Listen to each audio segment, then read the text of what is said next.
Good evening. Welcome to The Big Question on NDTV Profit. I'm Vikram. Now, at a time when there is so much buzz around AI everywhere, across the world for sure, in every sector, yes, India, of course, finding itself in this fascinating tug of war. On one side, we have our mighty IT giants, and on the other, you have this hungry army of MSMEs and AI startups. And the government has raised the stakes already when it comes to AI. You see it move from action to impact. This is happening even as we speak at the India AI Impact Summit in New Delhi at the Bharat Mandapam this week itself. So even before that, the budget has rolled out and thrown its full weight behind an AI-first India. 1,000 crore rupees for the India AI mission, 1 lakh crore rupees for the R&D and Innovation Fund, AI labs in schools, fellowships in IITs, even safe harbor tax tweaks, and the long-term incentives to make India the world's cloud and data center destination. So what we want to tell the world right now is this: store your data here, build your AI here, and grow your future here in India. And we are saying this at a time when India's tech ecosystem is exploding. $280 billion in revenue. 6 million people are employed here. More than 1,800 GCCs. And almost 9 out of 10 new startups use AI. But there's a twist to this. While the India AI mission is talking frontier models and compute clusters, our startup funding for AI is far from the kind of highs it's seen in 2021, when it was $740 million. So yes, we are looking at the real question: who will actually lead India into our AI future with this kind of setup? The giants with the deep pockets and global clients and all those platforms? Or is it going to be the MSMEs and innovators who are building the frugal, domain-specific, very Indian AI? They are solving very Indian problems at very Indian costs as well. And all of it is happening on their side at lightning speed. Because the trade-offs are real over here. We're talking about speed versus inclusion, frontier versus applied, regulation versus innovation, and autonomy versus global integration. So, which is why the question is about the large enterprise. If they are going to keep chasing scale, what about the smaller, the nimble-footed ones who have cost to their advantage and they are fast on the innovation track? Who's going to lead the race for AI in India and take it across to the world as well? That's the real debate question. We've got our great panel of guests joining us to debate this. Let me introduce you to them. Joining us on the show is Abhinandan Jain. He is Chief Consumer Experience, Growth and Delivery Officer at IONOS. Great to have you with us, Abhinandan. Manoj Nair is also with us. He's Head of Applications at Fujitsu Global Delivery Unit. Sonam Srivastav is here with us, Founder and Fund Manager at Right Research PMS. Bharat Shankar is here, Co-Founder and Chief Product and Engineering Officer at Nani AI. Hari Balaji is Partner at EY India. He is part of the team that does the technology consulting. So welcome everyone. Let's jump right into this. And if I can ask you all to take this round of questions for quick responses that really tell us where you stand on the subject. So I'd like to begin with you, Abhinandan.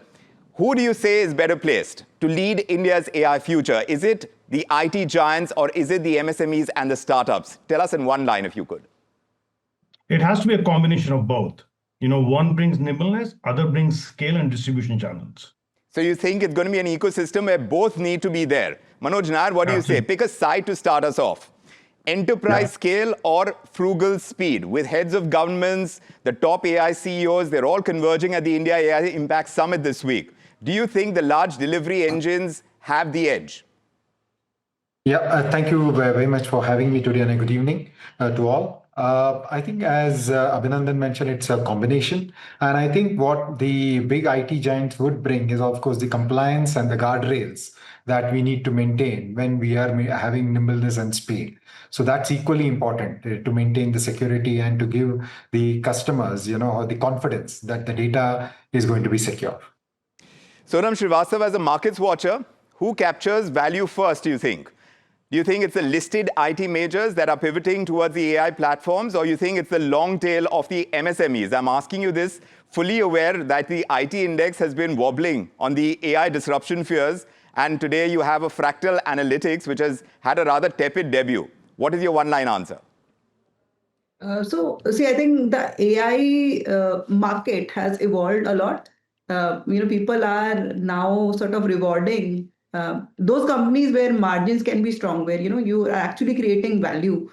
The market will reward those players which are able to deliver margins plus have long-term enterprise contact. So I think if the large IT firms they adapt to this, they would be well placed to leverage it. So But you yeah, think they like are you better said, placed? The if, of I course, think whether so. they are going to be nimble-footed enough, but there is the possibility with the scale runners who will be able to lead on this front, is what you're saying. Yes, I think see they have to adapt because Yes, the world has definitely evolved, right? right. Bharat Shankar, what's your take from a founder's perspective, if you can tell us? Do you think these MSMEs, with their small domain-specific models, they can beat the heavyweight platforms in India's low-cost and multilingual markets? Right, I think it's going to be a tug of war. I mean, where MSMEs and startups have an advantage is true innovation, right? So, on one end, we're creating IP, we are creating platforms, etc. And then on the other end, we're looking for large scale distribution. Right. So, which is predominantly available, with the large scale IT giants. But I think it's going to be a tug of war between them. I don't know, who will reach the other end first, but it's going to Bharat, be stick your interesting neck for sure. out. Tell us what you think is going to take us across that line.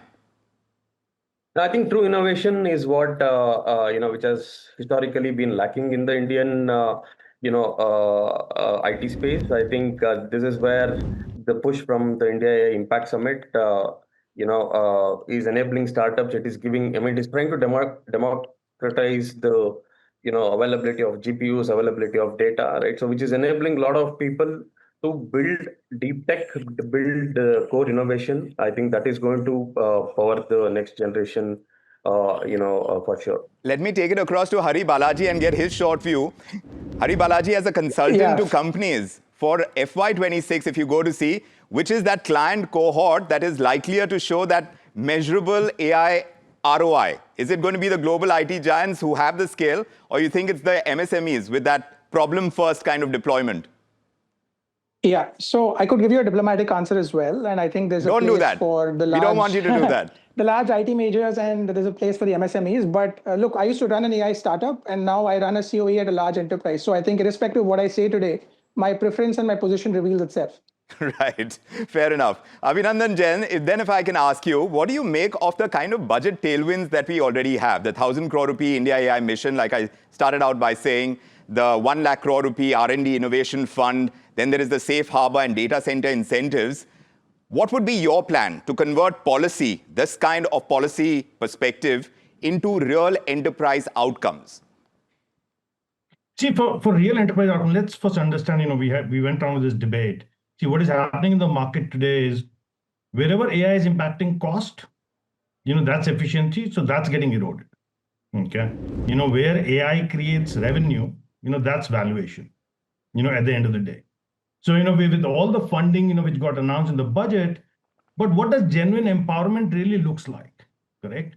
There has to be a low friction onboarding, for startups and MSMEs, right?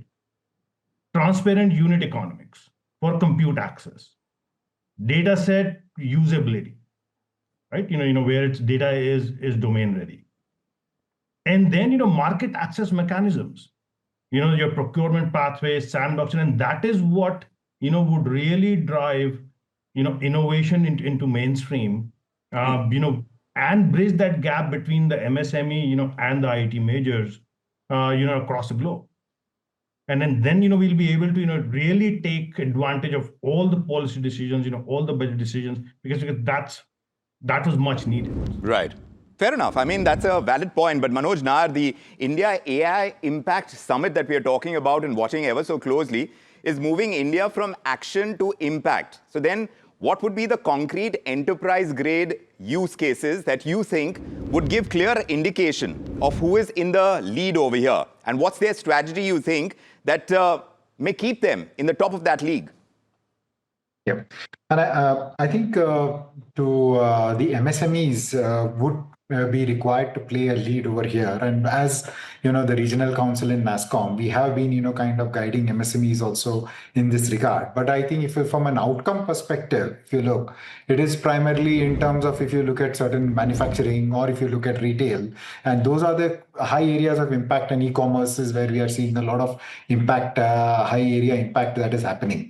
But I think it is again, in terms of taking into consideration what is the innovation that can be brought forward quickly and deployed for customers for solving their problems and business problems, and not just looking at from a technical perspective. That is going to be the key.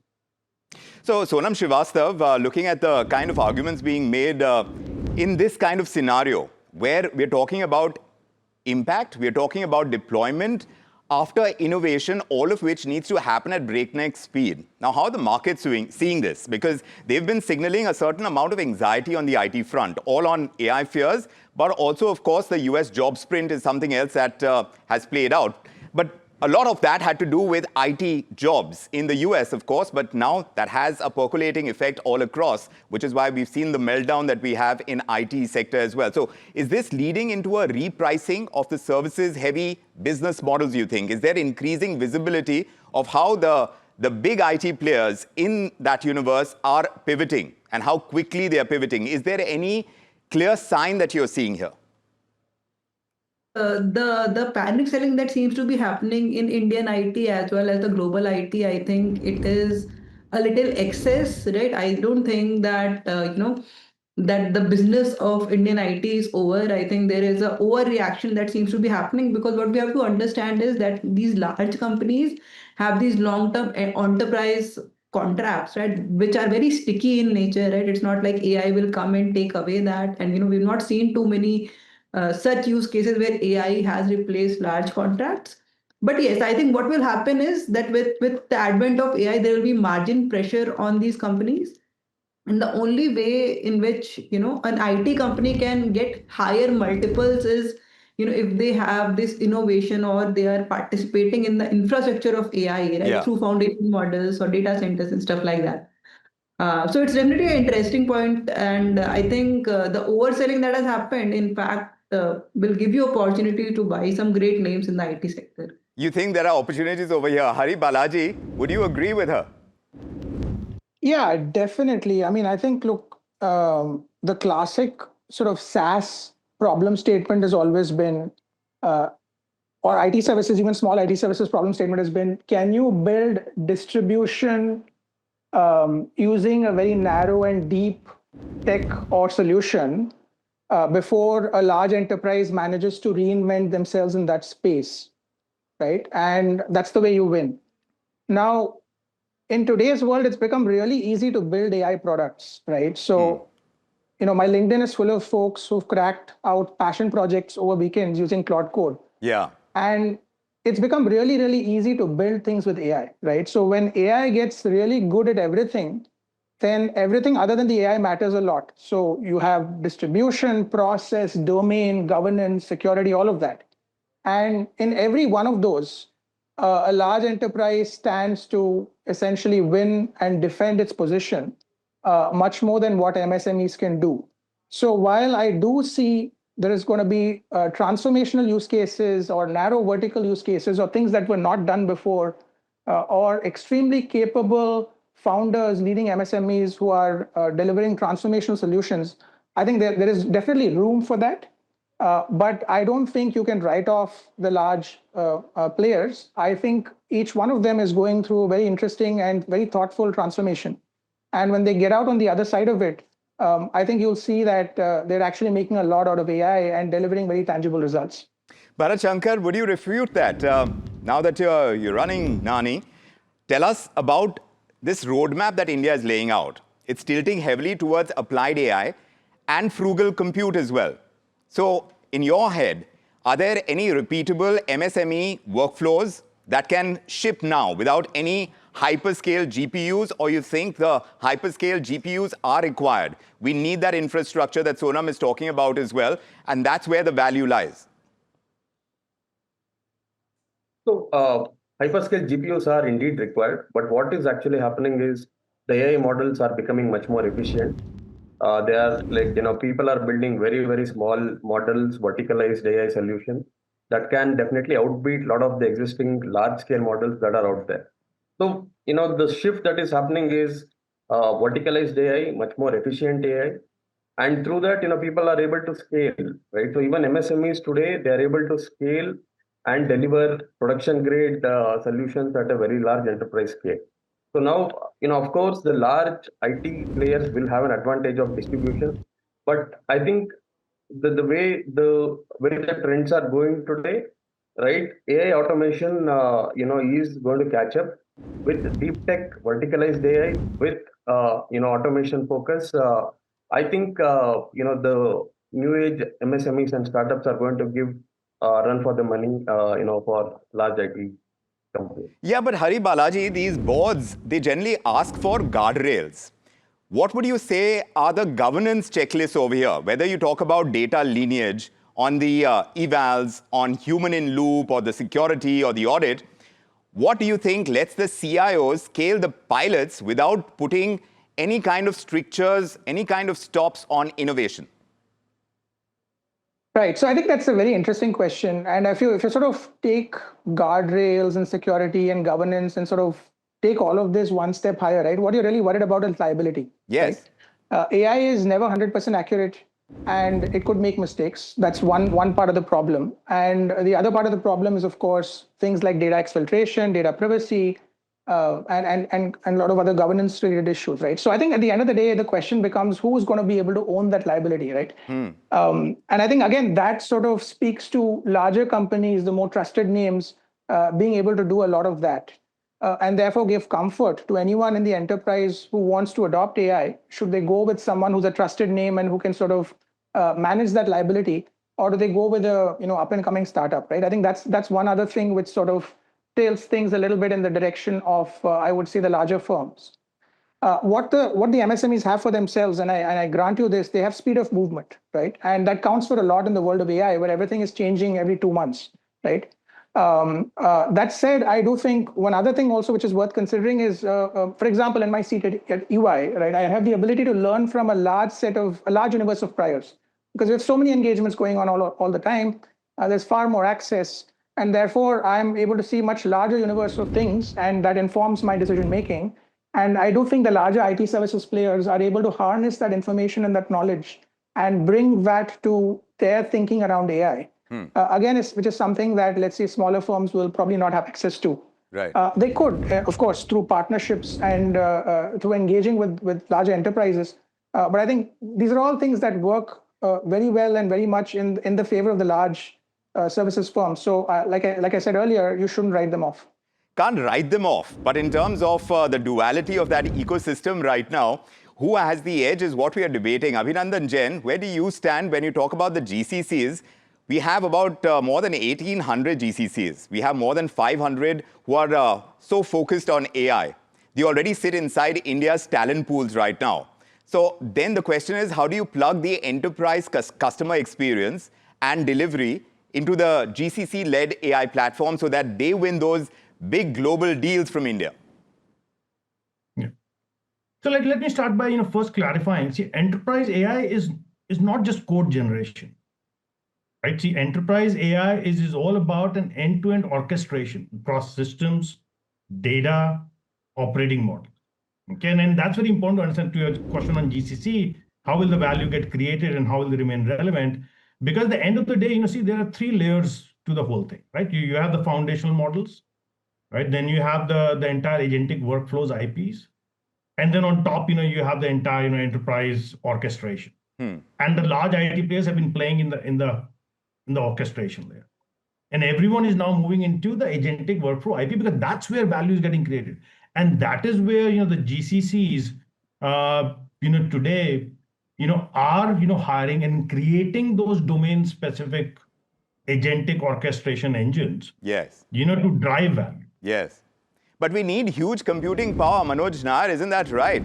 We are indeed adding 38,000 GPUs, backing 12 Indian teams building our own AI models. So then it begs the question, should we focus on the small Indian problem-focused models, or then try and chase the big global, the all-purpose AI models?